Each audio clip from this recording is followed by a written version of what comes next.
Burn this way.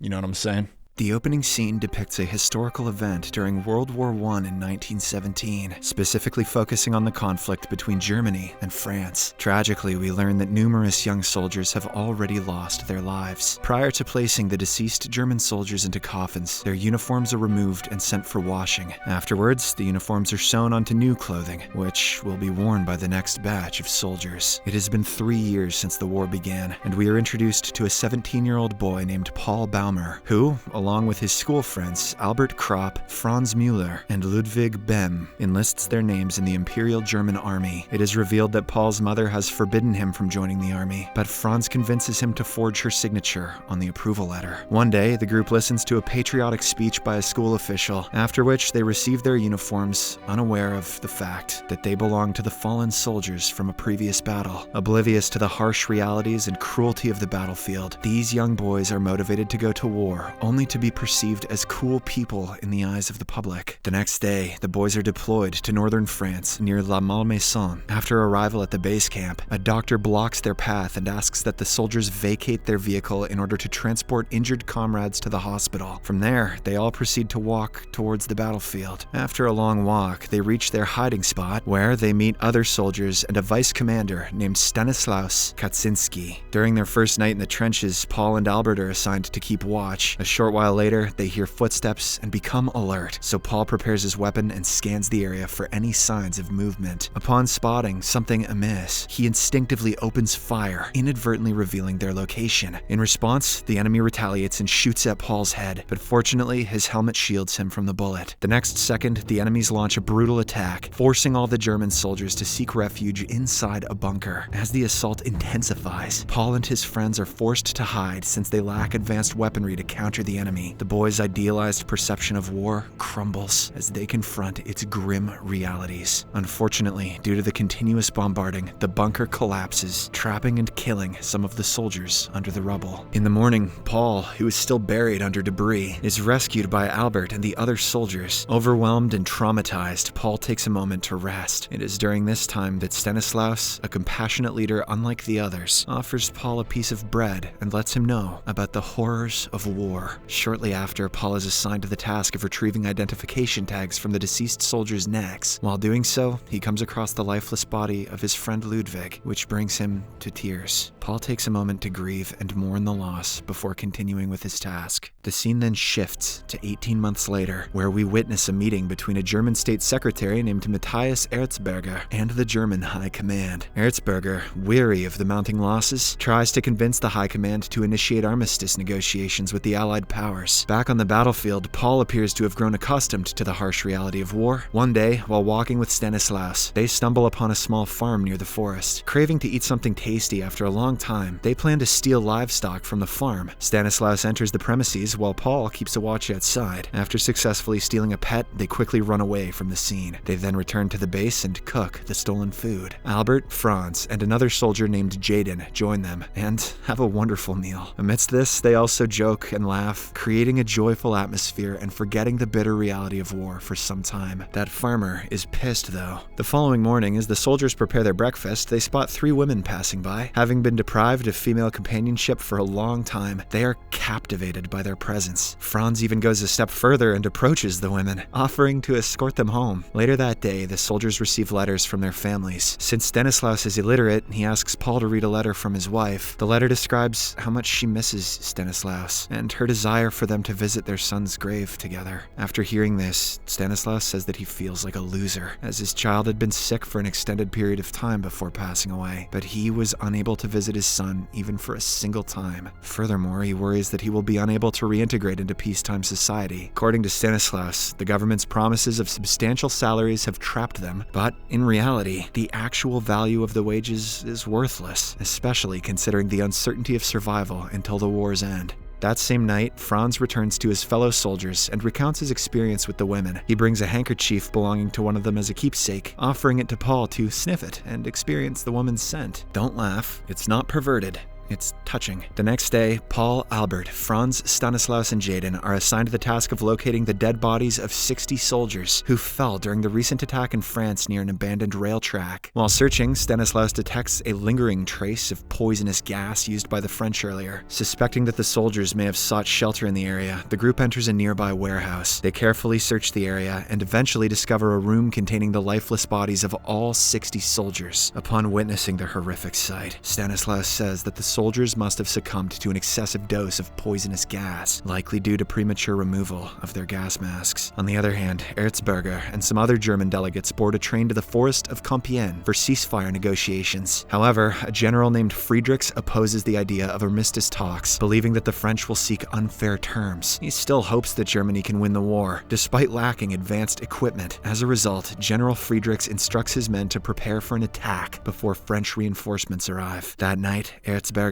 and the delegates arrive at the forest of Compiègne, while Paul's regiment is dispatched to the front lines to prepare for an assault on the French. The next morning, the German delegates, led by Erzberger, meet with their French counterparts and request a ceasefire, highlighting the significant loss of German soldiers in the conflict. The French Supreme Allied Commander presents a negotiation contract, granting the Germans 72 hours to accept the non-negotiable terms imposed by the Allies. However, until the treaty is signed, the war will continue unabated. Meanwhile, on the battlefield, the German soldiers initiate their attack, engaging in fierce, close-quarters combat to secure the French front line. Unfortunately, their progress is short-lived as they face a combined arms counterattack, with the French using Saint-Chamond tanks to overpower the German defenses. Despite their attempts to fight back against the tanks, the German soldiers' bullets have minimal effect, leaving them vulnerable as the tanks relentlessly crush their positions. In addition, the French soldiers use advanced flamethrowers to torch their enemies, and poor Albert becomes one of the victims of the flames. Paul, witnessing this horrifying sight, experiences a wave of panic but manages to continue retreating back to their trench. Once he gets there, the commander immediately orders Paul to gather as much ammunition as possible and retreat. Without time for contemplation, Paul hastily does as asked and begins to run towards safety. But unfortunately, along the way, he falls into a crater in the treacherous no man's land. Now, with the enemies approaching, he acts quickly and pretends to be dead, but to his dismay, he notices a French soldier standing behind him, poised to shoot. It appears as if Paul is going to meet his end, but just then, a German comrade arrives at the scene and shoots the French soldier, causing him to fall into the same crater. Seizing this opportunity, Paul grabs his knife and repeatedly stabs the French soldier. As Paul watches him die slowly, he becomes overwhelmed by guilt, so he begs for forgiveness from the lifeless body. While searching the French soldier's belongings, Paul discovers a photograph of the soldier's family. This only intensifies his guilt, and he begins crying like a baby. Back in the train, the German delegates go through the terms of negotiation, which seems to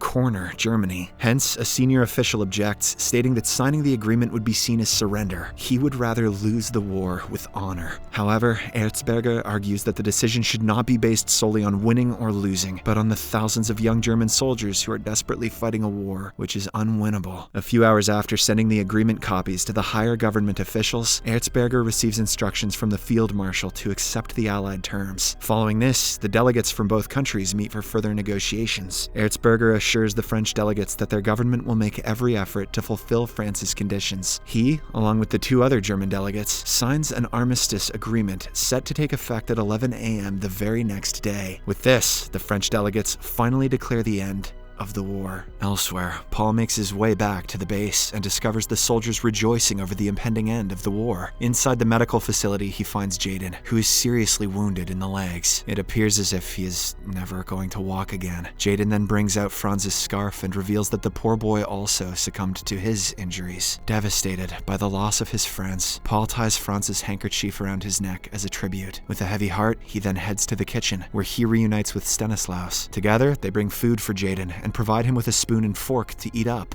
Tragically, Jaden, who is distraught at being crippled, commits the unthinkable with the same fork. The following morning, the news of the official ceasefire reaches the soldiers at the base camp. As Paul awakens, he finds Stanislaus staring out of the window. When questioned, Stanislaus expresses that it is the most peaceful day since he came to the war, because for the first time in 4 years, he hasn't heard a single sound of gunshots. In order to celebrate their newfound freedom, the two friends decide to steal from the farm once more. Along the way, Stanislaus excitedly says that he cannot wait to return home and hug his beloved wife tightly. After some time walking, they finally arrive at the farm. Paul silently gets inside while Stanislaus guard. Paul comes across some duck eggs and stuffs them in his pocket, but during this, he is apprehended by a young boy who quickly summons his father. The latter realizes that he is again being robbed, so he grabs his gun and opens fire on Paul. Luckily, the two soldiers manage to escape unscathed. Once at a safe distance, they crack open the eggs and take turns eating them. As Stanislaus steps away to take a leak in the forest, the farm owner's son suddenly appears from behind, aiming his gun at them. The next second, Paul hears a gunshot, so he rushes to Stanislaus, only to find him wounded. The bullet appears to have penetrated the right part of his stomach. Horrified, Paul carries his injured comrade back to the base for medical aid, but despite his best efforts, Stanislaus tragically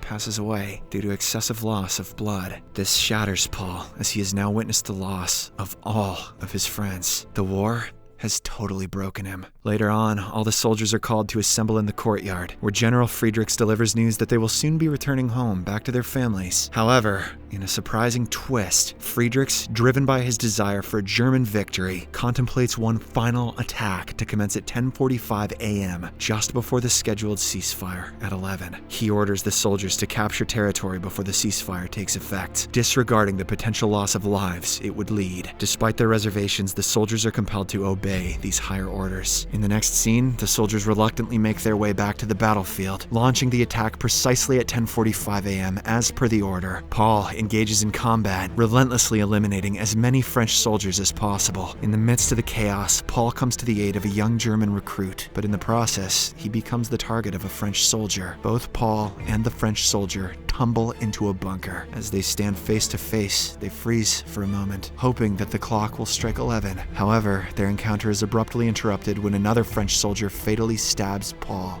right in the heart from behind. Seconds later, the war is officially declared over, and the sound of commanders' voices shouting "ceasefire" resonates through the air. With his last bit of strength, Paul stumbles out into the trenches, relishing the end of the war, before finally succumbing to his injuries. A short while later, a newly arrived German recruit, whom Paul had previously saved, is tasked with collecting identification tags from fallen soldiers. As the recruit carries out this grim duty, he comes across Paul's lifeless, mud-covered body. In a gesture of respect, he picks up Franz's scarf from him and wraps it around his own neck. However, the recruit chooses not to take Paul's ID tag, resulting in his death going unrecorded. This means that the brave Paul will forever remain unknown in official records. Subscribe for more videos like this, turn on notifications, and leave a like to help the channel out. Thank you for watching.